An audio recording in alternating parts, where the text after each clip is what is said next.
Commander Vreltork of the Andori Supremacy stood before the holographic display, mandibles clicking in what passed for laughter among his kind. The third planet from that unremarkable yellow star had just been issued an ultimatum, and now, predictably, the primitive inhabitants were scrambling like nest insects. They call themselves humans? Vreltork's deputy, a slender Quilnari named Jasp, consulted her data tablet. Their response time to our demands is pathetic. 47 standard hours and counting. Of course it is. Vreltork gestured with 3 of his upper appendages. Did you see their so-called warships? Chemical propulsion. Can you believe it? We abandoned that technology 6,000 cycles ago. The Galactic Council had been clear in their directive. Earth possessed rare minerals that 17 different species needed for their expanding colonies. The humans would surrender these resources, accept stewardship status, and join the galactic community as a servitor race. Simple. Clean. The same process had worked flawlessly on 234 other worlds. Sir, Jasp's voice carried a note of concern. Their transmission is coming through now. The hologram flickered, revealing a human female with dark skin and short-cropped hair. She wore what appeared to be a primitive military uniform, decorated with colorful patches and metal symbols. Her expression was odd. Not fearful. Not submissive. She was smiling. Greetings, Commander Vreltork, the human began, her voice steady. I'm General Amora Okonkwo of the United Earth Defense Coalition. We've reviewed your, what did you call it, Jasp? Oh yes, your generous offer of protection. Vreltork's mandibles froze. How did this creature know his deputy's name? And that tone, was she mocking him? We regret to inform you, General Okonkwo continued, and now her smile widened, that Earth must decline. Furthermore, we'd like to cordially invite you to leave our solar system within the next 12 hours. After that, well, we can't guarantee your safety. The bridge of the Andori flagship fell silent. Even the perpetual hum of the quantum drives seemed to pause. Then Vreltork laughed. He laughed so hard his exoskeleton rattled. Did this primitive species just threaten us? Oh, this is magnificent. Jasp, are you recording this? The Council will find this hilarious. Sir, perhaps we should consider. Consider what? Vreltork waved dismissively. They have 300 vessels. We have 15,000 ships in this sector alone. Their weapons can't even break through our shield. This is like being threatened by a newly hatched grub. Jasp's scales shifted to a nervous purple. Standard protocol suggests we wait for Council authorization before engaging in combat operations. Combat. There won't be any combat. We'll disable their orbital platforms, demonstrate our superiority, and they'll surrender. It's all very routine. Vreltork turned to his tactical officer. Prepare the suppression fleet. 20 ships should be more than sufficient. We'll make this quick and educational. 8 hours later, those 20 ships entered Earth's orbital space. What happened next would be discussed in military academies across the galaxy for generations. The humans struck first, and they struck weird. Their missiles didn't follow normal trajectories. They spiraled, danced, split apart mid-flight, and recombined. Vreltork's tactical computers went haywire trying to predict their movements. Evasive maneuvers, he shouted, but 3 Andori cruisers were already gone, not destroyed by superior firepower, but by weapons that seemed to know exactly where the shields were weakest. How are they doing this? Jasp's voice climbed an octave. Our intelligence said they were centuries behind us. Then the really strange attacks began. Earth's orbital stations launched what appeared to be garbage. Except it wasn't garbage. It was thousands of tiny satellites, each one equipped with primitive but effective explosive charges. They spread through space like a swarm, too small for targeting computers to prioritize, too numerous to avoid. They're turning our own point defense systems against us, the tactical officer screamed. The automated protocols are overloading trying to track them all. 5 more ships reported critical damage. And then, cutting through every communication channel simultaneously, General Okonkwo's voice returned. Commander Vreltork, you have 4 hours remaining. I'd suggest you use them wisely. You see, humans have this terrible habit. We learn extremely fast when someone threatens our home. And we've been watching you. Studying you. Reverse engineering every signal you've sent us for the past year. Vreltalk's blood ran cold.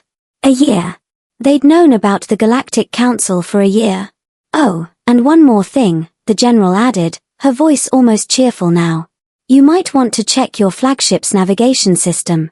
We've been having a lovely conversation with your ship's computer for the last 20 minutes. Every console on the bridge went dark.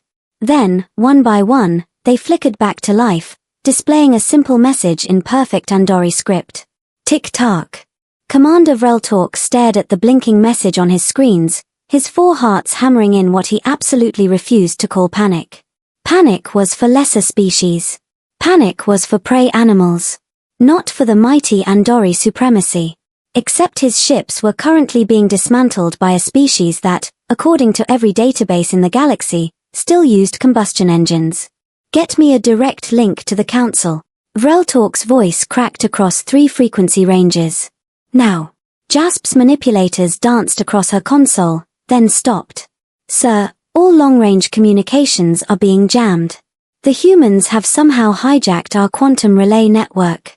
That's impossible. That technology requires an understanding of multidimensional physics that... Sir. The tactical officer's carapace had turned a sickly grey color. The remaining 15 ships are requesting permission to retreat. 2 more cruisers just lost engine control. They're drifting into Earth's atmosphere. Through the viewport, Vreltalk watched as 2 of his finest warships, vessels that had intimidated countless worlds into submission, tumbled helplessly toward the blue planet below like leaves in a breeze. No explosions. No dramatic last stands. Just quiet, humiliating mechanical failure. General Okonkwo's face appeared on every screen again. She was sipping something from a small container, looking remarkably relaxed for someone whose planet was supposedly under invasion. 2 hours now, Commander. How's that flagship treating you? I hope our little virus isn't causing too much trouble. We tried to make it educational rather than destructive. Consider it a teaching moment. You dare. Vreltalk spluttered. The Galactic Council will hear of this. You'll be sanctioned. Quarantined. Your entire system will be what? General Okonkwo set down her drink and leaned forward. Here's something interesting we learned about your council, Commander. You've encountered 234 species before us. Know how many of them actually fought back? 0. Not 1. They all just surrendered. Jasp made a strangled sound. How does she know the exact number? Because, the General continued, you've been broadcasting your entire tactical database on an open channel for the past 3 hours. Every species you've subjugated, every weakness you've catalogued, every diplomatic manipulation you've employed, we've got it all. And you know what we're doing with it right now? Vreltalk felt his mandibles go slack. We're sharing it. With everyone. Every servitor race, every subjugated world, every species you've bullied into submission. They're all getting a very interesting data package about now. Complete with instructions on how to disrupt Andori shield frequencies, jam your communications, and generally make your lives extremely complicated.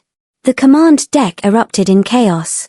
Alerts flooded in from across the sector. Not just Earth, but a dozen other worlds were suddenly experiencing technical difficulties. Ships were going dark. Communications networks were failing. Weapons systems were refusing commands. This is war. Vreltalk roared.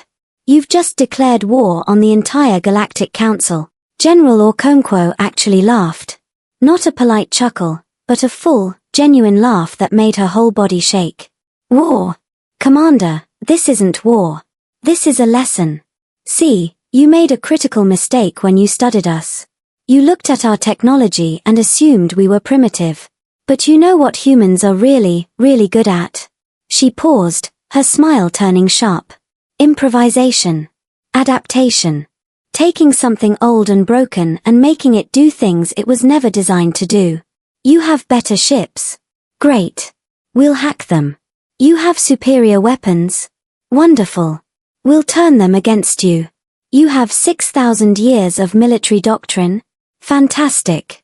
We've got 6 million years of evolution that taught us one simple truth: survive at any cost. A new alarm screamed across the bridge. Jasp's voice was barely a whisper.